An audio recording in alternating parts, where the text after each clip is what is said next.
Hello, everyone. Thank you so much for joining us for this episode of Demystifying Money. I'm happy to be joined by a return guest, Jill Ripley. And the first time that she was on the show, we talked about real estate and maintaining the value of your home. But this week, we're going to talk about something different. Jill's been working on a few new things, including a book and a brand new website. And I wanted to talk with her about that and her mission to help other people and inspire other people. So, Jill, thank you so much for joining me again today.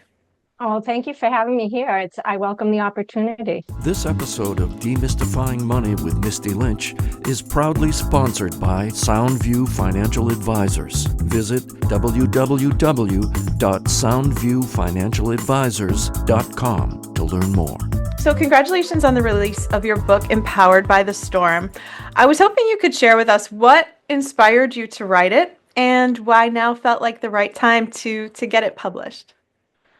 Well, that's it's kind of a big topic. So my life from the get-go was filled with a lot of trauma. And over the years, as with many people, life goes up and down and up and down. And but I've always had this deep knowing that things always work out. You don't always enjoy what you're going through, but things always work out for the best. And, just to touch a little bit, a high overview of some of the traumas I've experienced. I was abandoned by my mother at age 2. My father died at age 3. My other brother died at age 4. My grandmother who raised me and my other brother, she died when I was 14. I've had some sexual molestation issues in my life, and I became a young mother I was pregnant at 16, gave birth at 17, and went through the welfare system and was dependent on alcohol for many, many years. I mean, I functioned, I did everything that I thought I should do in my life. Had a business at a young age, and that didn't last the way I wanted it to. But I was married, and we had 2 children together, and then divorced, and then I got sober, and this crazy whirlwind of everything. Once I got sober, I wanted to start writing the book, which I did. So I put down, my ideas on paper and just started the process of writing, because it's not a linear thing to write. And then in the process, my daughter and my former husband passed away in a tragic motorcycle accident. So that became a block at that point. I was kind of stopped from writing for a bit, but that turned into, a deeper push into my spirituality, because I truly believe that once we're not here anymore, it's not that we don't exist. We just exist in a different form. So I communicate with her, and, I'm connected in that spiritual sense. And so once I processed through my grief, I started to get downloads in my meditations in the morning. So I would put all this information from my meditations into a working doc on my phone, and I finally got it all compiled together and put it into book form. Yeah. So I think that, you mentioned so many different things that I feel like any person, from the outside looking in would be like, it would make perfect sense for you to just, pull the covers over your head, to not put anything out there, not try to help people, and nobody would blame you. You've been through so many different things that some people can't even comprehend. And you've kind of, the title of the book is so powerful, Empowered by the Storm. So what does that mean to you personally? Because it seems like, you want to take all of the things that have happened to you and transform it and use it. And you mentioned the word empowered. So how do you feel like when you were thinking about the book and how you wanted to impact others with your story, how did you come up with that title, and what does it mean to you?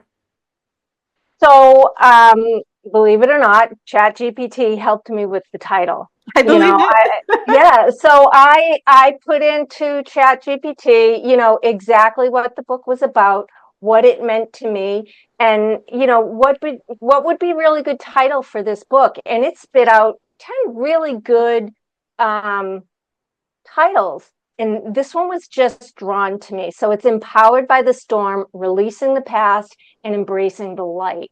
So I've always felt like you grow through what you go through. And to me, that like I get literally get goosebumps thinking about how that title just hit me. And I'm like, that's it. We all can be empowered by the trials that we've had in our lives if we let them, Mhm. if we grow through them, um, we can come out on the other side stronger. Just like going to the gym and Mhm. exercising your biceps, you want to put more weight on it each time to have them grow, because your muscles actually grow in the repairing stage. They don't grow when you're lifting, they grow when you're resting. So it just made sense to me. And if you can make meaning out of what you've gone through by sharing and helping others, it makes it seem, I won't say worthwhile, because going through those hard things, you wouldn't want anyone to Mhm. have to go through them. But by going through them, I wanted to be able to help others. Yeah. One of the themes in your book is releasing the past. And I see this a lot where it's hard for people to release the past. And I see this when I work with them and and sometimes it involves their finances and it could involve other people in their lives, things that are holding them back because they still can't maybe let go of that last person they were with, or that former employer that was going to be the job for them, and or things that have happened. So I'm curious, what do you say to people who want to let go of something in their past that they might know is holding them back, but they don't know where to start? So the number one word is forgiveness. Forgiveness is key. And there's a lot of misconceptions around the word forgiveness, Mhm. because people think, oh, if you forgive somebody, you let them off the hook. That's not true. Just because you forgive somebody doesn't mean that it's okay what they did. It's not. I've Mhm. had a lot of things that happened to me that were horrible. As a 5-year-old girl, I had one of my neighbors pulled me into the woods and molested me. And at this point in my life, from what I've gone through, I forgive him, because I understand that people don't hurt others unless they've been hurt themselves. They've just not been able to process their hurt in a healthy way. So it comes out as um, onto other people. They have no other way to release it other than hurting someone else. So they don't have the right grasp in the right mentality to work through their pain. So if we can come at these instances from a place of compassion and realize that these people wouldn't hurt us if they hadn't already been hurt. And so the forgiveness part is being able to say, okay, I'm not holding on to this anymore. Because when you hold on to negativity, every time you replay an instance in your life, you're recirculating those reactions, the feelings that you got um, when the event happened. And those are chemical reactions in our system that only serve to poison you Mhm. inside. So that's how we create disease in our body, is Yeah. by holding on to anger and not allowing ourselves to forgive people. Doesn't mean you have to ever talk to them again, Right. Right. and, Mhm. and that's totally fine. There's been people in my life that, you know, I send them well wishes from a distance, Mhm. but you don't have to hang on to the anger. Yeah, no, and I think that's a great point because a lot of people just want somebody else to feel sorry or to apologize or to be different. And we can't control that. We can't really control how anyone else is going to act or respond to us. They might not even think about us anymore. And there's something to being able to know that that is, the things that you're talking about, they're for you. They're for you. And your Yeah. thoughts and your feelings and what you're constantly, if you have trauma and things that you're holding on to and you keep going, you are then living through that every day or every time that that comes up. And so I think that's such an important thing for people to think about or to at least be open to, Yeah, 100%. exploring, because a lot of times we are held back or we're kind of held hostage by different things that have happened to us once before that we've moved on from. And you talk about embracing the light. What does that look like in everyday real life? And how can someone like shift towards that if they feel like they're stuck in the darkness or they feel like there's just a black cloud over them and everything bad happens to them? How do we embrace the light in a normal day? Yeah, so there's some tools. One of my biggest tools is meditation. So for years people had said, "Oh, meditate, meditate, meditate," and I'd be like, "Ah, I can't do it. I Hmm. can't. I can't. I tried. I tried. I can't shut my mind off."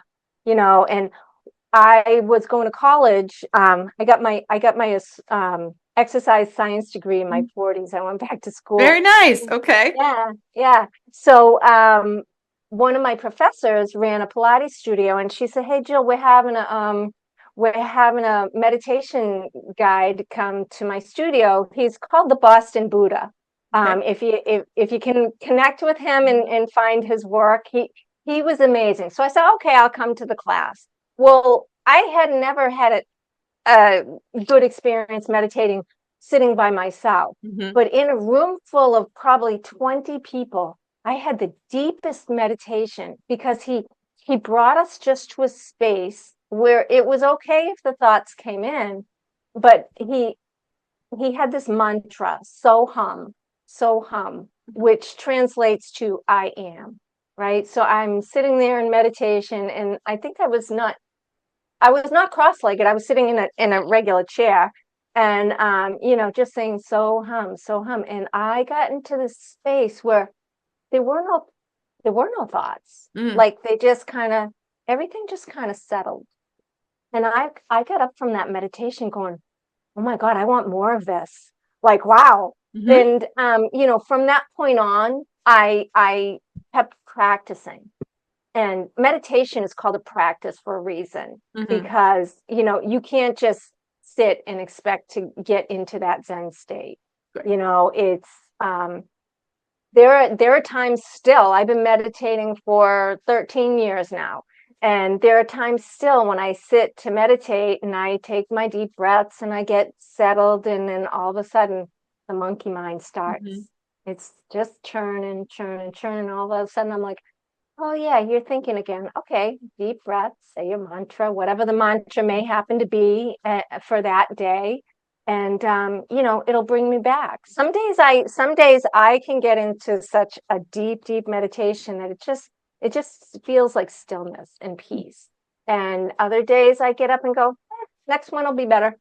Yeah. Eh, And I don't stress over it anymore.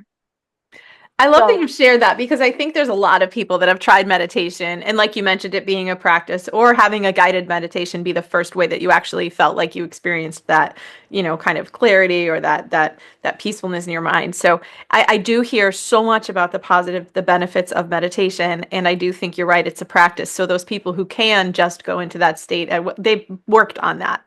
They've oh, worked to get to that. So I think that's such absolutely. an important thing for everybody to be able to do because we think about all these things, things that, you know, could be expensive, there's could be therapy, could be tough to find somebody that, but I feel like there's certain things that we can do on our own for free that can benefit us in a lot of different ways regarding our mental health. And I think meditation is really one of those areas that is worth, exploring for people who feel like they're stuck or their wheels are spinning or that they can't you know they're just kind of grinding forward but they might not be feeling settled or peaceful or safe. So I think that's an interesting thing for everybody to kind of to look into. And it's amazing how, you know, it's helped you and kind of brought you to this place where you feel like you could share your story, because you're sharing some very vulnerable and private parts of your life in this book. How did that feel for you? Because I know that everyone, we want to listen to authentic stories. We know what's not real. We know, you know, we can kind of tell when people are, you know, are being, you know, genuine and authentic. And I think that that involves sharing personal information about ourselves, but it's hard to do.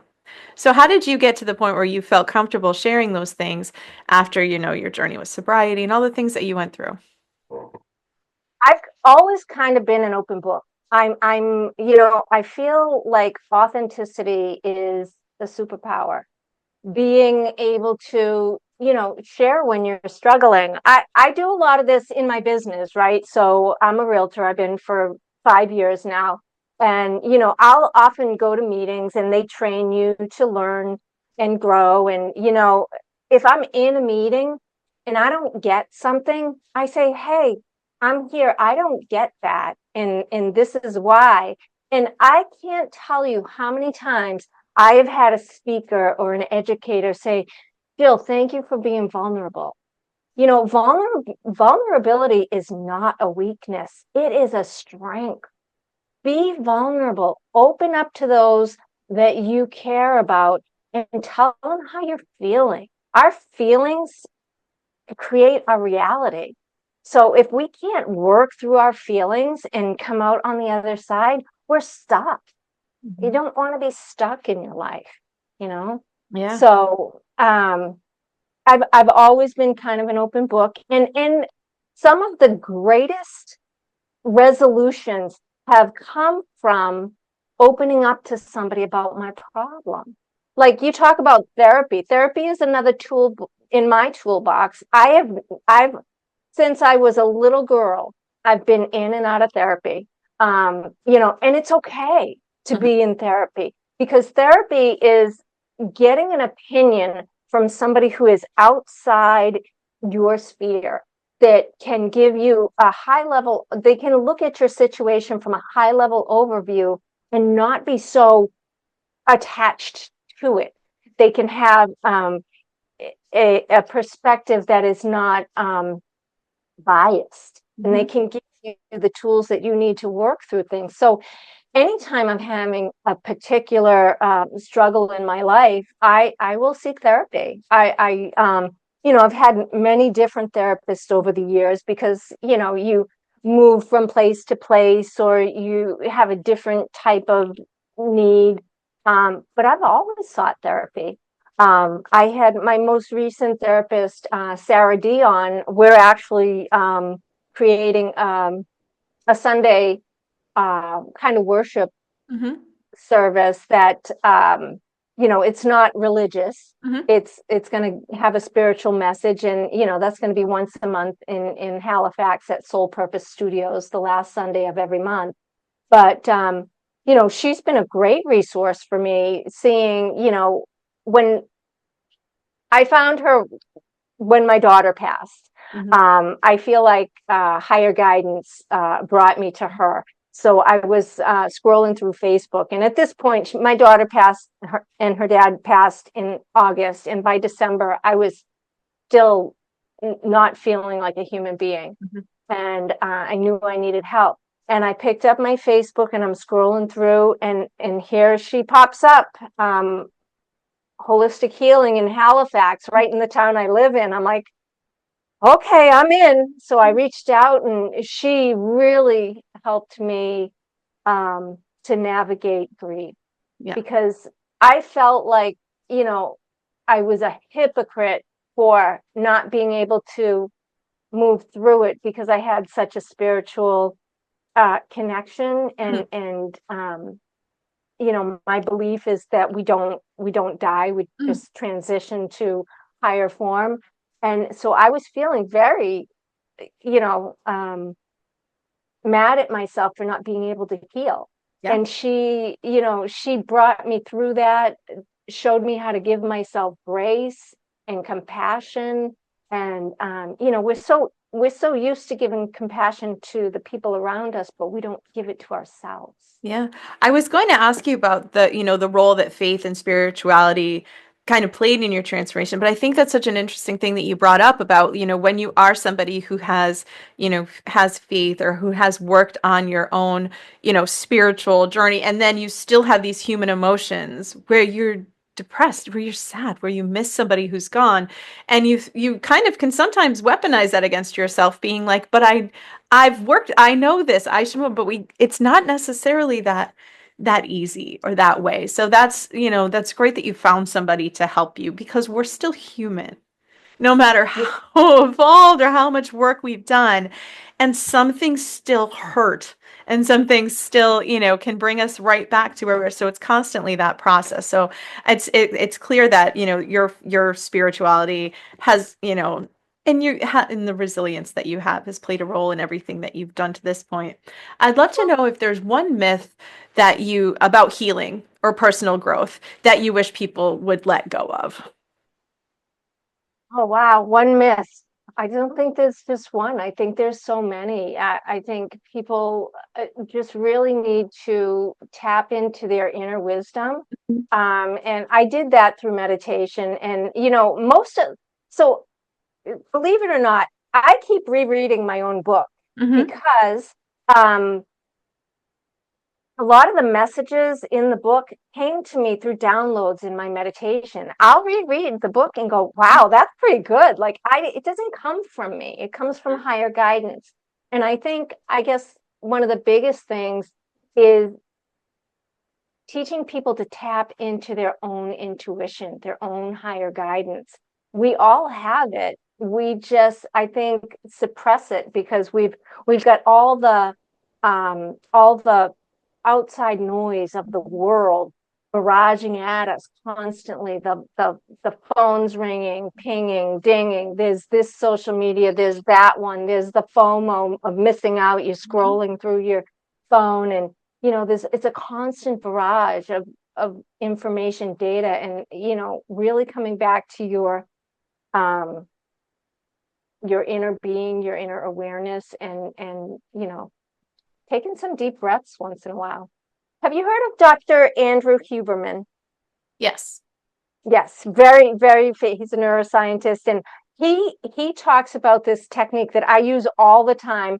It's called the exaggerated sigh, and he said dogs do this. And if you think about it, you'll look at your dog and they'll do this. So it's two short, deep breaths in, two short breaths in, and one long one out. So it's. And I do that like 3-4 times, and it will center you back Yeah. into the present moment. Yeah, no, I think that's funny, because now that I think about my dog and how sometimes she will have this long, exaggerated sigh, and you're just like, what's so difficult today? Because she lives a pretty comfortable doggy life. So Yeah, that well, you that's probably spent a little too long outside. maybe, yeah. And so I think that, there are certain things, like even, yeah, like breath work, breathing, meditation, all of these things that you're talking about, that it can't hurt to try. There's no harmful side of trying to meditate or trying to, to breathe. And so I think that there's so much that I'm sure that, we can all work on if we feel like we want to take some action or Yeah, some control. exactly. And it doesn't have to be this massive life-changing, burn everything to the ground and start over. It could be taking a few minutes to breathe, or a few minutes And to focus on on a in all meditation. reality, Yeah. if you do that, if you try to burn everything and start all over, it's not going to last. You No. have to take it one, it's like doing a diet. You have to start small. Yeah. I tell people in the book, I say, your meditation practice, start with 1 or 2 minutes. You Mhm. don't have to sit for 20 minutes or an hour. That's good. The good news. Yeah.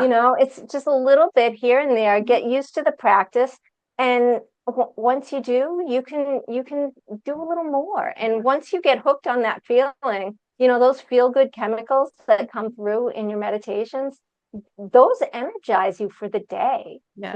I have a long um daily ritual practice. I have, I stretch, I meditate, I do my gratitude journal, I read my affirmations, and I have a daily devotional that I look at. And it takes time. I do it while I'm having my coffee, and it's pretty chill, but and it takes me time, but it energizes me for the day. No, and I love that you mentioned that practice that you have, because I know that there's some of us, there might be some people listening, and a lot of times we have a very all or none mentality. So if you can't Mhm. do your morning ritual, this journaling, and then this, and then this, and then this, then you're not going to do anything. Because, and I've seen people on like Instagram and TikTok with their long morning routines that they've done, and that works for them. But they got there by starting with something smaller most of the time. So I feel like we see the chapter 10 for somebody's spiritual journey, and we're on chapter 1, and we think we should just get there. And so I Right. think it's important, like you mentioned, it could be a minute, it could be a couple minutes, and then you might decide that this feels good enough that you want to wake up a little earlier to do more. Mhm.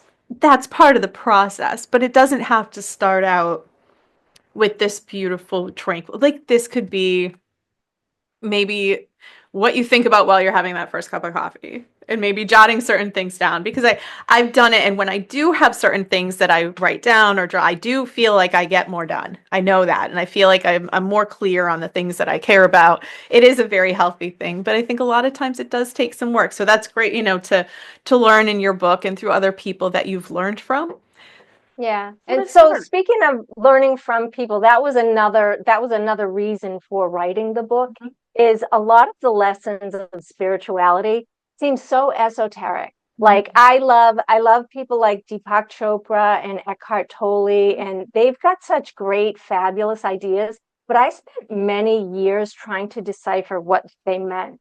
Yeah. So I wanted to take some of their bigger, more Mhm. expansive ideas and break them down into little chunks that people like me Mhm. can absorb and understand. Yeah. So yeah, I tried to make it simple and use, my life experiences to like I talk about my grandmother calling me from, and this is how old I am, that my grandmother used to go out on the back porch and call my name, Jill, Jill, and I'd hear it off in the distance. I'm like, I got, Mhm. and so that call to home, that message that we give ourselves to come back to our spiritual nature is really important. So what's next for you? Are there any more projects? You mentioned a project for your Sundays that's starting up, but any other projects or books in the work, or what do you think is next for you as you continue to do the work that you're doing and to share? And yeah, what else is going on with you?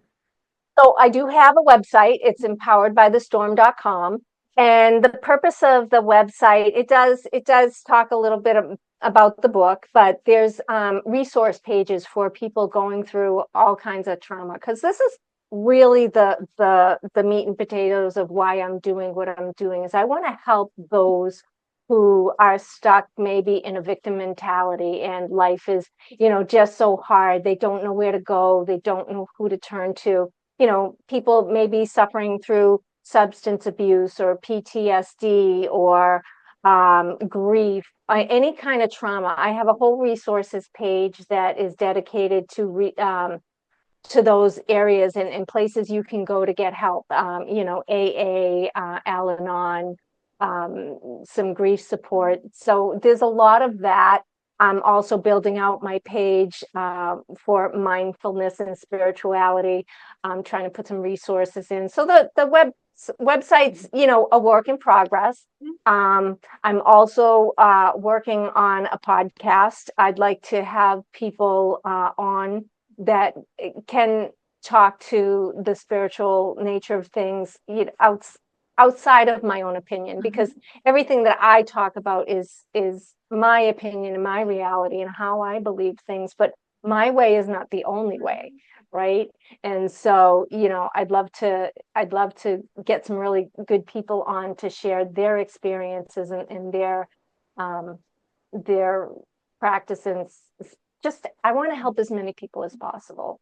So there's that. And oh, and as far as another book, Mhm. when I got done writing this book, a friend of mine called me up and she said, Jill, actually, she texted me. She said, I just got done with your book and it was so inspiring. When are you starting on the next one? Mm. And I was like, are you kidding me? It took me Yeah. 6 years to write this one, Yes. Yes, right? but now you I'm know like, how to do it, so it can happen whoa. again.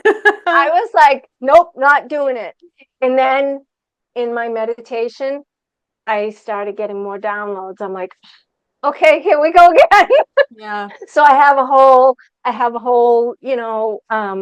list of the insights that are transcending through my Yeah. meditations, and I'm writing them down. So eventually, I believe there will be another book. Yeah. So Okay. I'm growing Well, every day. yeah. No, I think that's something that,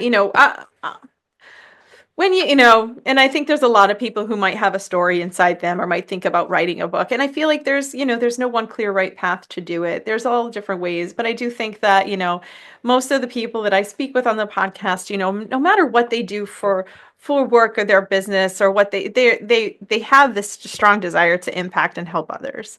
And they want to put, the things that are in their brain that could help somebody out there in the world to help them out. It's the reason I wrote a book. It's the reason you wrote a book. We all want, we're all doing this from a place of service. So it was just so great to hear more from you, what you've been doing. And I encourage everyone to go visit empoweredbythestorm.com, check out Jill's book and her website. And certainly, if you felt inspired by her, how can people connect with you if they'd like to, meet with you or learn more? Well, you can go to the website empoweredbythestorm.com. There's a contact link there. My real estate website is jillripley.com.